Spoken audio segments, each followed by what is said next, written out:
অহা 29 এপ্ৰিল সোমবাৰে ডক্টৰ হিমন্ত বিশ্ব শৰ্মা আহিব সৰুপেটালৈ। ভৱানীপুৰ সমষ্টিৰ সৰুপেটা BHP মহাবিদ্যালয়ৰ সন্মুখত যিখন খেলপথাৰ আছে, এই খেলপথাৰখনত ডক্টৰ হিমন্ত বিশ্ব শৰ্মা ডাঙৰীয়াক আদৰিবলৈ সমস্ত প্ৰস্তুতি চলিছে। তেখেত আহিব নিৰ্বাচনী প্ৰচাৰৰ বাবে। আমাৰ সমস্ত যি এলেকা আছে, এই এলেকাৰ সমূহ ৰাইজক উদ্দেশ্যে তেখেতে ইয়াত ভাষণ প্ৰদান কৰিব।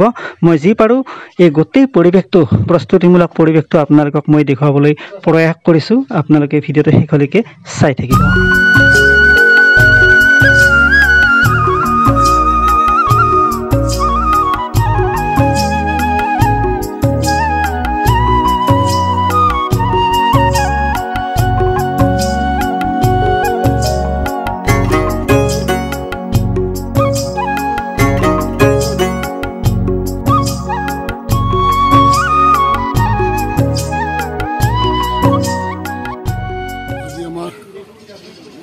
ফুল প্ৰস্তুতি পৰ্ব, কাৰণ অহাকালি আমাৰ মাননীয় যশস্বী মুখ্যমন্ত্ৰী হিমন্ত বিশ্ব শৰ্মাদেৱ ইয়ালৈ আহিব।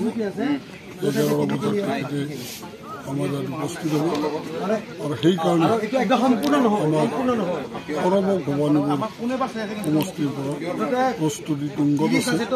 আমি 20,000 মানুহ টাৰ্গেট লৈছোঁ। 20,000 মানুহ তেখেতক সম্ভাষণ মই ভাবোঁ তেখেতে উৎসাহিত হ'ব।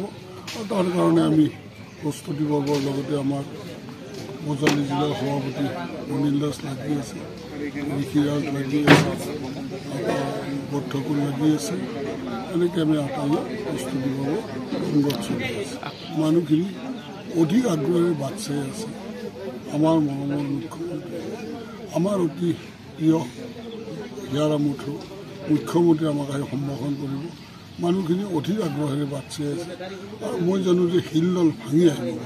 আমাৰ বৰপেটা সমষ্টিত 3.5 লাখৰ পৰা 4 লাখ ভোটত ব্যৱধানত আমি জয়লাভ কৰিম, সেইটো নিশ্চিন্ত। এতিয়া মানুহখিনিৰ কথা হৈছে আমাৰ মৰমৰ মুখ্যমন্ত্ৰী আমাৰ ইয়াত আহিব, আমি নাযাম, তেনেকুৱা এটা প্ৰস্তুতি লৈছোঁ।